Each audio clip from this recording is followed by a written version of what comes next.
Olá pessoal, sei que os vídeos têm rareado um pouquinho e tal, mas é que esse verão começou danado aqui, com muita tempestade, muito vento, então tive que trabalhar um pouco lá fora só para consertar as coisas que o vento causou.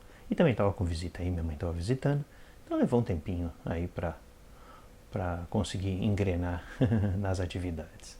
Mas enfim, então né, a atividade progrediu lenta, então nessas últimas 2 semanas aí eu tenho trabalhado lentamente nesse monitorzinho aqui, o painelzinho da ViewSonic, o VG150, painelzinho super bonitinho, apenas 15 polegadas LCD, um monitor de 2002 que eu apresentei no outro vídeo, assim, apresentei ano passado, ele não estava funcionando, agora eu estou feliz de dizer que ele está funcionando. Então esse vídeo vai ser um pouco a regressão dos passos, mas ele ainda tem um probleminha chatinho que eu gostaria de mostrar para vocês. E ainda também não fiz os testes de qualidade de sinal, etc. Mas vou mostrar aqui rapidinho se ele está funcionando, o que ele está funcionando, o que está funcionando, o que estava pifado e o probleminha que persiste aí nesse carinho. Vamos lá. Bom, vocês perdoem aí o ângulo pouco ortodoxo, tá? Mas o monitor na realidade aqui está em pezinho, porque eu ainda estou na fase de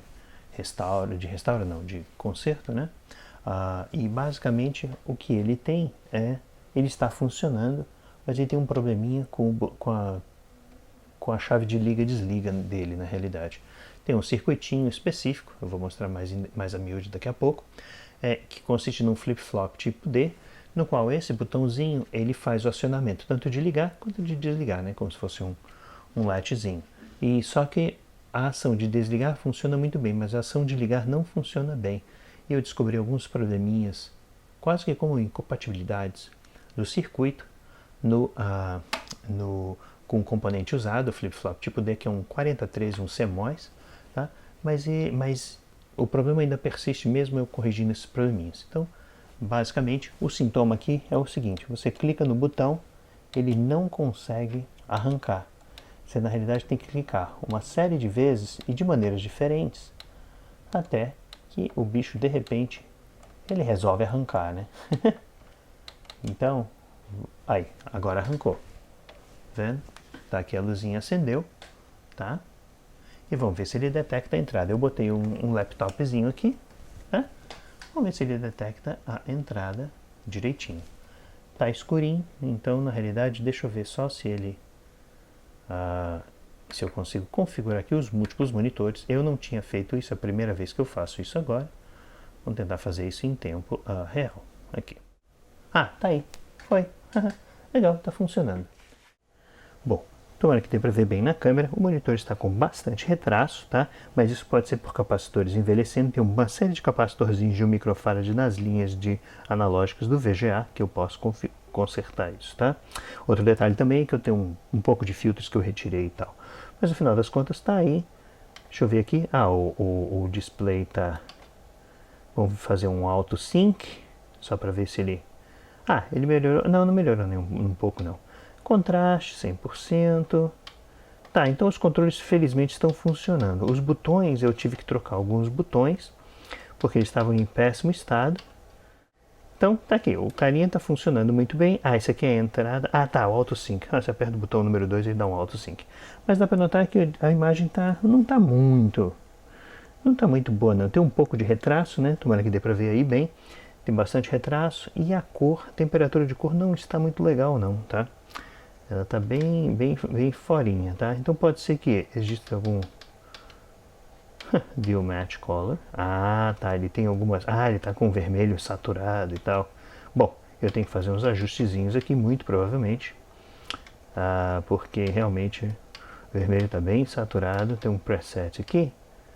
Vamos ver se eu seleciono o preset 2 ou preset 1. Pois é, melhorou um pouquinho. Melhorou um pouquinho. O retraso continua, mas a temperatura de cor está bem melhor. Então, o display está funcionando bem, tá? Eu realmente estou muito feliz.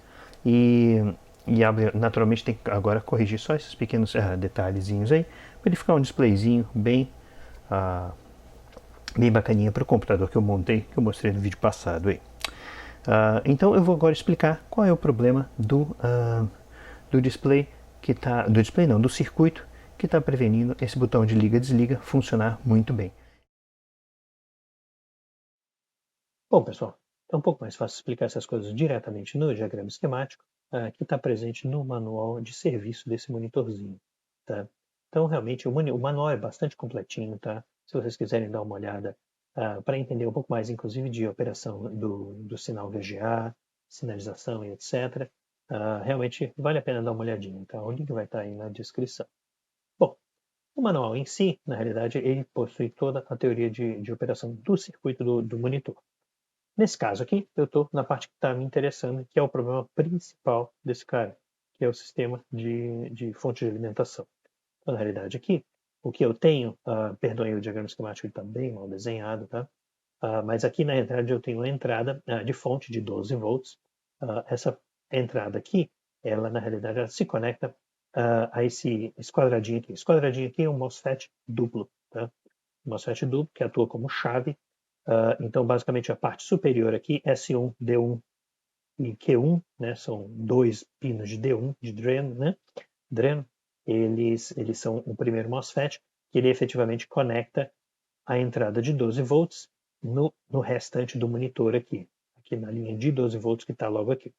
Tá? O MOSFET inferior, o S2, D2, Q2, ele na realidade faz a conexão à linha de 5 volts, uma linha secundária de alimentação que alimenta todos os circuitos do sistema. Mas esse MOSFET secundário aqui não nos interessa, porque ele não é o X da questão. O MOSFET primário aqui, na realidade, ele é o quê? Ele é uma chave, tá? Então, quando você tem um sinal negativo aqui no gate, tá? No G1, aí ele passa a tensão, né, de um lado para o outro. Tá? Então, ele, na realidade, atua como uma chave aqui. Então, o que nos interessa é seguir o caminho de G1. O caminho de G1 vem aqui, tá? E aí ele se conecta o quê? No pino 1, ou na saída Q, desse bloquinho funcional aqui embaixo. E na realidade um CD4013, ele é um flip-flop tipo D duplo. Na realidade ele tem dois flip-flops, só um é usado nesse monitor. Tá? Então o que na realidade é um flip-flop tipo D? Nesse caso aqui, o flip-flop na realidade é um circuito que alterna o seu estado de saída. Nesse caso aqui, as saídas são chamadas Q e Q barra. O Q barra é sempre o recíproco de Q. Ou seja, se você tem um nível alto na saída Q, o Q barra vai ser sempre nível baixo, e vice-versa. E o que significa ser um flip-flop tipo D? O flip-flop tipo D, na realidade, ele atrasa, ele é usado para atraso ou para sincronização, digamos assim, do sinal presente no pino 5 ou no pino D, de delay. Tá? Então, basicamente, o sinal que está presente aqui no pino D, ele é copiado, o nível lógico, né, presente no pino D, ele é copiado para o pino Q. Tá? E o pino Q barra, naturalmente, é o recíproco, então vai ser copiado de maneira inversa. Então, se o pino D tiver um nível lógico alto, o Q vai ter um nível lógico alto e o Q barra vai ser baixo. E se o D tiver um nível baixo, o Q vai ser baixo e o Q barra vai ser alto. Tá? Essa é a operação básica. Tá? Só que essa operação ela só acontece sincronizada por um pulso de clock, CK, aqui no pino 3. Então, basicamente, o que você pode fazer é o seguinte, você põe um nível lógico no pino D, tá? E aí você tem que fazer o quê? Você tem que fazer um pulso de clock no pino 3 para que ele copie o nível lógico de D para Q e, consequentemente, Q barra. O que acontece aqui é que esse pino de clock, na realidade, ele é acionado, no caso específico do 4013, ele é acionado apenas pela borda de subida, ou seja, transição do nível baixo para o nível alto neste pino 3. Tá? Então, basicamente aqui, o que acontece? Eu tenho, se eu coloco o pino 3 naturalmente, digamos, esteja em um nível baixo, se eu apertar o botão, que seria o botão de power aqui, nesse caso, eu causo uma transição do nível baixo para o nível alto, e quando eu solto o botão de power, o nível volta para zero, de novo. Então eu completo como se fosse um pulso de clock aqui. Aí a entrada, o sinal no nível D é copiado para o nível Q. Então, perdão, nível, para o pino. sinal do pino D é copiado para o pino Q. Essas informações todas estão presentes no típico datasheet do circuito integrado. Tá? Então, aqui no caso eu tenho o diagrama lógico interno, essa coisa toda, mas o que mais me interessa mesmo seria a função aqui. Deixa eu ver aqui, explicação detalhada. Aqui, como eu havia comentado, são dois flip-flops internos, tá? E aí eu tenho aqui a tabela de funções do flip-flop, tá? Então, é justamente tudo que eu acabei de escrever no diagrama de circuito está presente nessa tabela aqui, tá? Note bem que aqui o pino de clock tem bordas de subida, aí você faz a cópia dos dados, borda de descida nada acontece, tá? A coisa continua do mesmo jeito e vice-versa. E aí tem mais dois pinos muito interessantes, o pino de set e o pino de reset. Esses pinos de set e reset, eles na realidade, eles completamente ignoram a entrada D e o sinal de clock. Então, independentemente do sinal de clock e o sinal D, o que estiver presente nesse, se você acionar o sinal de reset com nível lógico alto, a saída Q é sempre zero. E se você acionar o pino set com nível alto, a saída Q é sempre 1. Tá? Então, basicamente, isso aqui compõe todo o circuito, né? Todo o esqueminha lá da chave do circuito de power lá do monitor, que está aqui. Então, você notem aqui no diagrama esquemático, eu tenho o pino de clear, na realidade não set preset, é o clear e o preset. Tá? Então, é só um nome diferente para os sinais aqui, para os pinos, né, que eles estão mostrados aqui. Esses pinos aqui têm funções específicas de sobretensão e etc, etc, que não vem muito bem ao caso. Na realidade, sim, foram interessantes para a minha análise que eu estava fazendo, tentando descobrir qual era o culpado desse problema do monitor, mas eles não são necessariamente relevantes nesse circuito, nessa investigação por agora. Bom, vamos então ao problema em si. Tá? Basicamente, como eu havia aludido anteriormente, esse aqui é o botão do painel do monitor, tá? E ele na realidade está conectado aqui, perdão que o diagrama esquemático é complicado, está conectado nesse resistor R92 e nesse capacitor C111 de 100 nanofarads até a linha de 12 volts aqui, que é essa linha que entra diretamente da fonte de alimentação externa. Tá? Então estão constantemente alimentados, bem como o próprio 4013 e uma série de outros componentes aqui. Então esses dois componentes, R92 e C111, eles estão conectados numa das pernas do botão. A outra perna do botão está conectada no pino de clock através de um resistor de 100 ohms e tem uma divisão aqui de 10K e um capacitor de 100 picofarads aqui. Esses dois capacitores são importantes para quê? Para que você consiga fazer uma certa imunidade a ruídos do sistema. Tá? Então, basicamente, o que acontece é o seguinte: com o botão aberto, esse resistor de 10K, ele garante que esse pino de clock está em nível baixo. Afinal de contas, o outro lado do resistor de 10K e do capacitor C11 se conectam de uma maneira meio esquisita aqui, mas se conectam ao pino 1, que é o terra, tá? do CD4013. Tá? E se conectam ao terra do sistema através de dois resistores de 220 ohms em paralelo. Não entendo exatamente qual é a razão disso aqui não, mas enfim, talvez seja uma certa limitação de corrente aí para evitar qualquer dano. Mas enfim. Então, basicamente, considere que esse pino 3 está, na realidade, aterrado, né? Está em nível lógico baixo. Tá? Quando você aperta o botão, esse resistor de 47K, na realidade, ele eleva essa tensão no pino de clock, tá? Até um determinado valor. Ele, em tese, jogaria 12 volts, mas na realidade ele está fazendo que é um divisor resistivo entre 47K e 10K. E então o nível lógico a tensão no pino 3 se torna aproximadamente 2.1, 2.2 volts. Você adota a equação aí de divisor resistivo, você vai chegar nesse valor. Tá?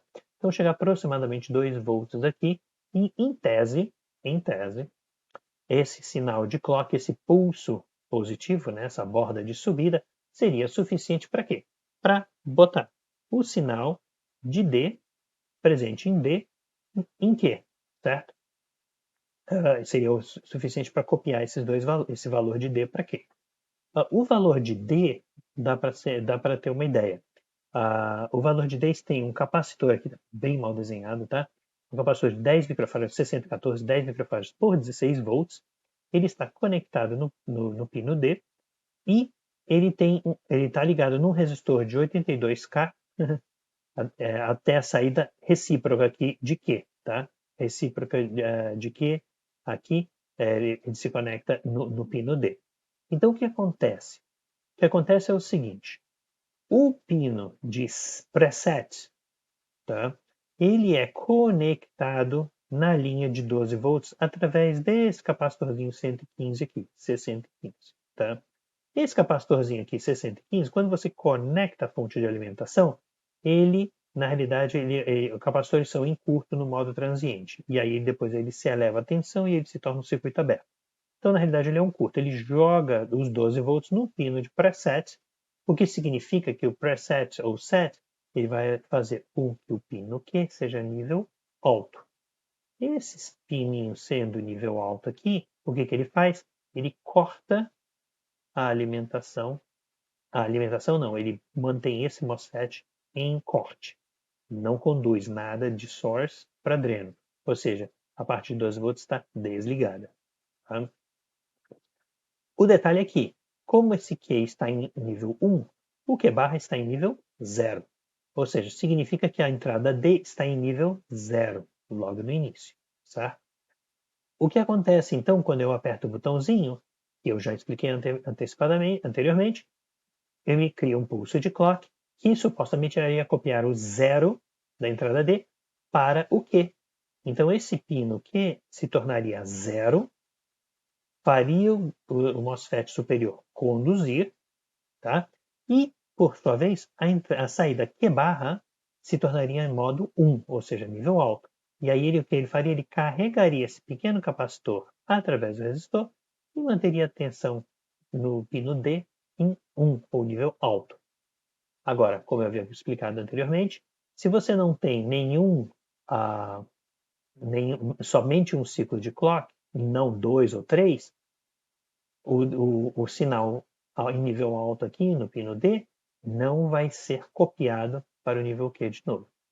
Isso é fácil entender, porque se fosse copiado, se fosse um trem de pulso de clock aqui, ele ficaria alternando, o Q se tornaria 0, o Q barra se tornaria 1, ele copiaria o D como 1 de novo para Q, aí ele voltaria a ser 1, o Q barra ia ser 0, etc, etc. Ia ficar alternando aí como se fosse um oscilador, né, um multivibrador. Tá? Então, basicamente, essa situação aqui é que ele fica parado com o nível alto em 1, esperando o quê? Esperando um novo aperto de botão. Quando eu aperto, e aí de novo, o monitor está ligado enquanto ele está esperando o novo aperto de botão, que é a operação que a gente quer. Aperta o botão uma vez, liga. Aperta o botão a segunda vez, desliga, que é essa operação normal. Quando eu aperto o botão uma segunda vez, o sinal no pino D está em 1, o pino de clock bate mais um clock, digamos assim, o sinal de nível 1 é copiado para Q, ele corta o MOSFET superior e o Q barra copia o nível 0 e descarrega esse capacitor da entrada D. E aí a operação está completa. Qual é o problema que eu estou enfrentando aqui? Do botão pela primeira vez, essa operação não está funcionando. E aí existem diversas considerações que eu tive que estudar para poder aprender, para tentar desvendar esse mistério, inclusive passando pela análise com um osciloscópio. Vamos ver. Bom, o problema do monitor em si, como vocês viram, é que eu aperto o botão de power e ele realmente não liga. Então toda essa operação, essa teoria do flip-flop não está funcionando, por algum motivo. Depois de muitas investigações, eu descobri o que é, ou pelo menos tenho uma boa suspeita, né? Mas a questão primordial aqui é a seguinte: durante os meus testes, curiosamente, eu apertava o botão, eu notava que o nível, a saída aqui que normalmente é em nível alto, né, 12 volts aproximadamente, ela dava uma pequena osciladinha, isso no multímetro, ela dava uma pequena osciladinha e continuava em 12 volts, ou seja, nível alto, naturalmente cortando o MOSFET.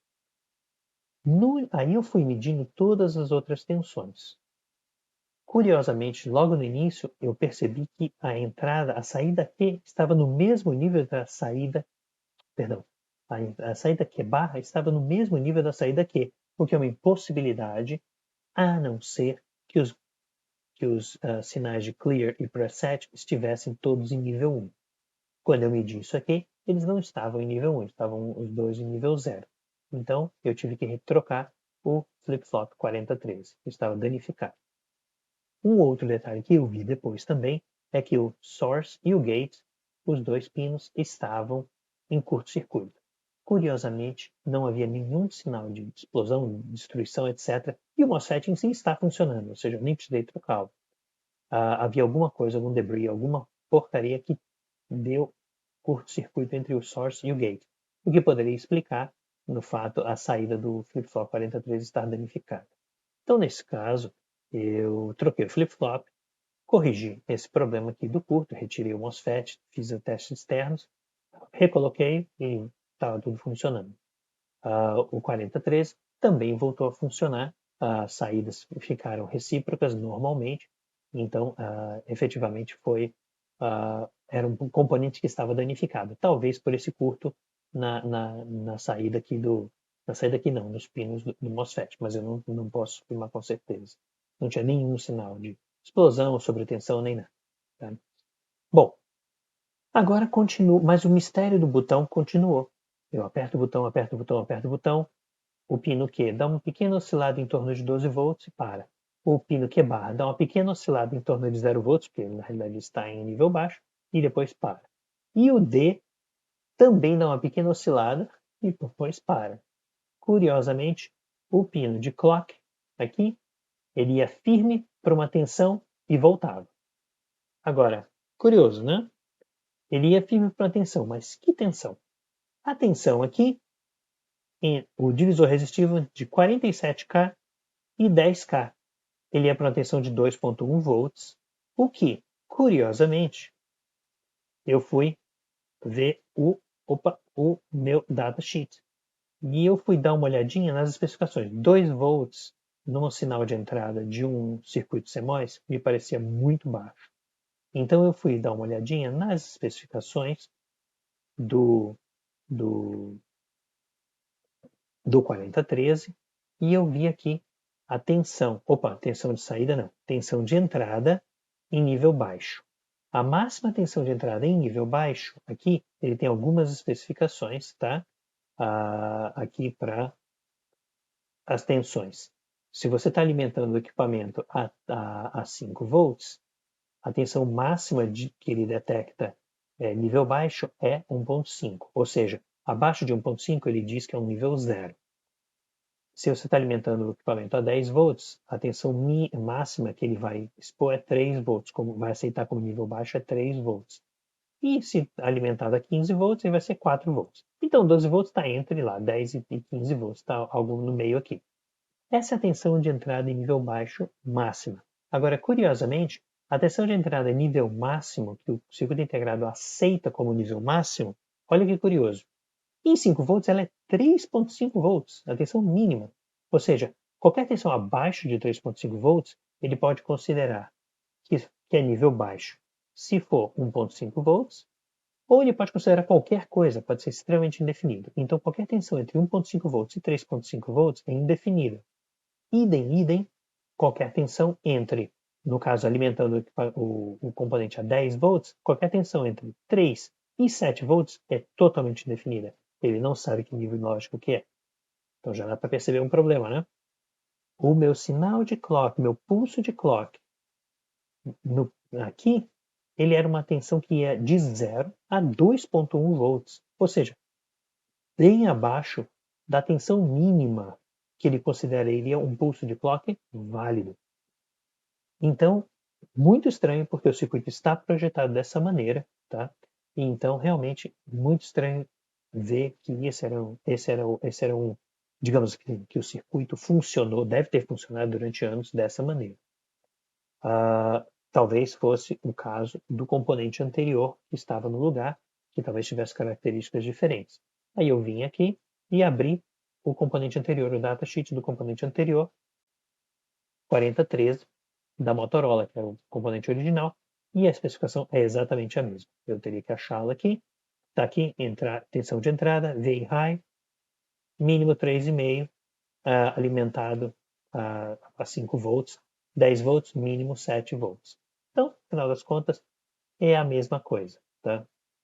Então, realmente não tem como,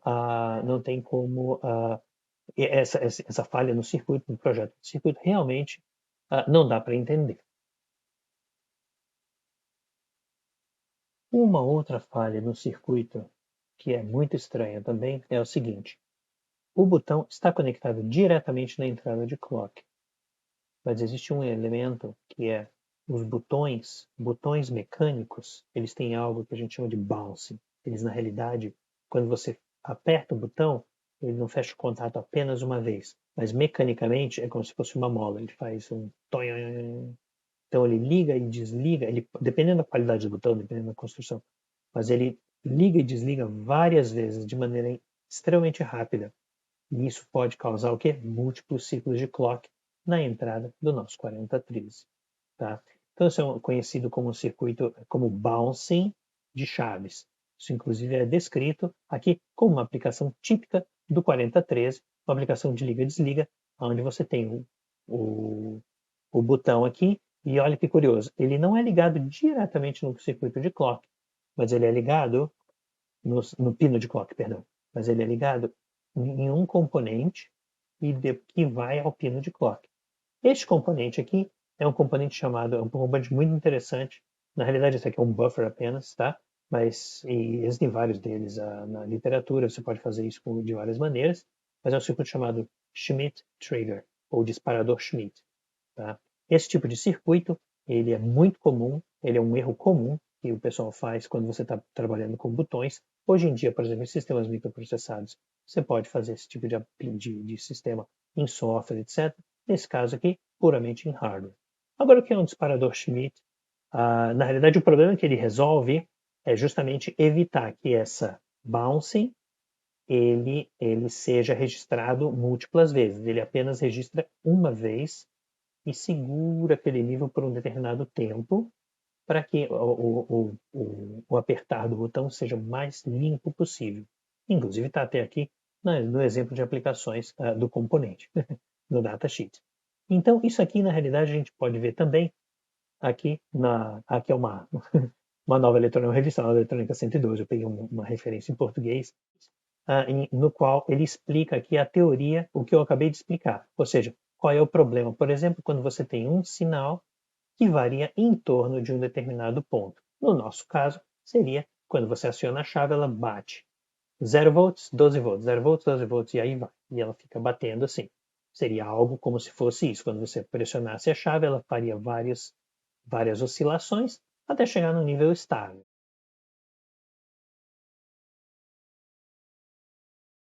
Tá? Então, o que aconteceria? O que aconteceria é que o disparador Schmitt, na realidade, ele tem tensões nas quais ele considera que o nível é alto, mas ele segura por um tempo, limpando um pouco essa oscilação tremenda aqui. Tá? Então, no caso da nossa chave, o que eu faria é o seguinte: teria que ter um disparador Schmitt que segurasse a tensão por todos esses ciclos de bounce da própria chave, né? De oscilação da própria chave. E aí você teria apenas uma transição limpa durante todo o ciclo de bounce da chave. Tá? Isso aqui pode ser feito de várias maneiras, tá? Aqui no caso ele dá até explicações, inclusive usando transistores, etc. Mas basicamente é algo que está faltando nesse circuito. E isso é uma coisa que eu vi no próprio osciloscópio. Primeira coisa, eu fiz alterações nesse circuito para tentar minimizar ou resolver o problema primordial da tensão de 2 volts. E segundo, eu ainda estou investigando qual é a melhor maneira de resolver esse problema do bounce, dessa oscilação da chave. o problema de 2 volts, na realidade, eu resolvi da seguinte maneira. Eu joguei fora esse resistor K e botei um resistor 10 vezes menor, de 4.7K. Então agora o meu sinal que entra no pino de clock, ele chega a 8 ou 9 volts, que é muito mais lógico, porque aí o componente está garantido de reconhecer um nível alto aí. O segundo problema do bounce, eu na realidade tenho que resolver com um debouncer, ou então com um capacitor conectado, um capacitor de valor mais alto, conectado, né, num dos pontos da chave. O capacitor de níveis altos complica um pouco, mas para uma operação de botão, às vezes, é uma solução factível. Principalmente às vezes porque é difícil às vezes agregar um circuitinho aí do disparador Schmitt nesse monitor. Mas a gente pode tentar diversas estratégias. Bom, chega de teoria, chega de papo aqui no computador. Vamos dar uma olhadinha na tela do osciloscópio para ver o que acontece com o meu botão. Bom, o circo aqui está armado, tá? Igual pequenininho, só por causa de espaço aqui na bancada. O monitor está alimentado aqui com a fonte da Keysight, tá? Com os 2 canais em paralelo e setada para 12 volts, saída máxima de 2 amperes. O monitor requer isso aí, tá? E eu estou aqui, na realidade, o circuitinho aqui, vou mostrar para vocês quando eu ponho o terminal aqui no pino 3, que é o pino de clock do 4013, tá? Então, quando eu aperto aqui, deixa eu só botar em modo single, ou seja, ele só vai mostrar a forma de onda quando eu bater o botão. Vocês vão ver aí. Pum! Olha que curioso. Deixa eu aproximar. Olha que interessante. Esse aqui, eu apertei o botão, o pino subiu, tá? Uma tensão aqui de aproximadamente 8 volts, que foi a alteração que eu havia comentado que eu fiz nos resistores, e ele retornou a zero por causa do bounce do botão e retornou à tensão regulamentar aqui de quase 10 volts. Ou seja, na realidade ele gerou um pulso de clock e 2 pulsos de clock. Então por isso que ele na realidade ligou e desligou o monitor. Então esse é um problema de bouncing do botão de liga-desliga. Vou ter que resolver isso ou usando um Schmitt Trigger ou então um capacitor que consiga cobrir pelo menos essa primeira faixa aqui, a ponto de eu conseguir apenas uma curva ascendente aqui. Bom, a solução do problema na realidade eu tinha várias opções, mas no caso aqui eu acabei usando a solução aqui, o debouncer de pobre. Na realidade, botar um capacitor de valor bastante elevado, relativamente elevado, 10 microfarads, tá? Aonde no botão de acionamento, entre o botão, né, entre o terminal do botão e o terminal que vai para o pino 3 de clock do 4013. Neste caso aqui, você não pode aumentar o valor muito, porque senão você não vai conseguir, você vai perder apertos do botão, né? Você aperta o botão, você tem que apertar por muito tempo para que ele realmente engrene, digamos assim, né? Mas por outro lado, como é o botão de liga e desliga, também não é tão grave assim. Então, deixa eu mostrar aqui na telinha do Rigol, colocando esse capacitor de 10 micro na perninha do botão, você vai ver como é que vai ficar a forma de onda. E na realidade isso em consequência também o monitor ligando aqui. Vamos lá. Bom, estou segurando aqui, a coisa está meio mambembe, tá? Mas eu estou com um capacitorzinho em paralelo. Agora vamos dar uma olhadinha na forma de onda no botão. Vamos ver? É isso que eu quero, tá vendo? Apesar de ter um pequeno baguncinho aqui, a tensão está crescendo de maneira muito mais suave. E o monitor realmente ligou. Eu estou vendo pela corrente consumida na fonte da Keysight. Então o carinha está ligado muito bem. E agora, naturalmente, quando eu desligo, ele faz a mesma operação e desligou o monitor de maneira contenta. Então, naturalmente, se você apertar muito rápido, nem sempre ele vai pegar. Não, na realidade ele pegou sim, ele funcionou aqui. Então, o capacitor de 10 microfarads, então, aparentemente está bem dimensionado. Então é isso aí, agora vamos montar o bichinho no circuito. Bom, e para integração aqui, só escaria um pouquinho a máscara verde, tá? Esse plano todo é terra aqui. E esse é o pino que eu estou conectando. Esse aqui é a plaquinha do painel frontal. Então vai ficar super elegante aqui, não tem problema nenhum. Não. E um capacitorzinho de 10 microfarads por 16 volts, conectado aqui certinho, numa boa. Capacitorzinho reaproveitado de sucata, dá para reaproveitar esses caras também, tirando com jeitinho, facilita bastante, principalmente com a estação de ar quente. Então, tá aí, não preciso nem visitar a loja. É isso aí, vamos lá. Bom, então tá aí, agora com o capacitorzinho no lugar, bem aqui, pequenininho, bem escondidinho, ficou jóia a montagem. Tá aqui a Keysight, consumo quiescente aqui, desligado, 800 microamperes, e tá aqui o nosso osciloscópio. Vamos lá? Tá aí. Olha que belezinha.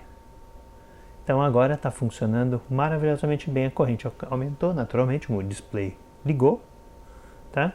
E apertar aqui, agora o display desligou de novo.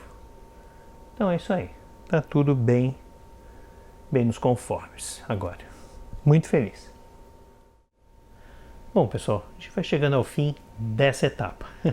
Na realidade eu tenho só que terminar de montar alguns capacitores. Eu estava vendo, avaliei se os capacitores grandes, né, eletrolíticos de filtro, estavam ruins, mas na realidade o monitor é totalmente linear, não tem fontes chaveadas, então os capacitores duram bastante, eles estão em excelente estado, então tem o menor motivo para troca. Então vou recolocá-los, tá? Estão muito bem, e talvez isso melhore também um pouco o retraso, aquelas coisas, confusões que o monitor estava tendo. Fora isso, vou fechar ele, continuar fazendo os testes, na realidade antes de fechar, né, fazer os testes para ver se o sinal tá bom, etc. E aí, pelo menos esse probleminha aqui tá resolvido. Foi uma longa jornada para mim, vocês viram aí a versão condensada, digamos assim, mas uma boa aí. Espero que vocês tenham gostado aí da explicação geral e até a próxima. Aquele abraço.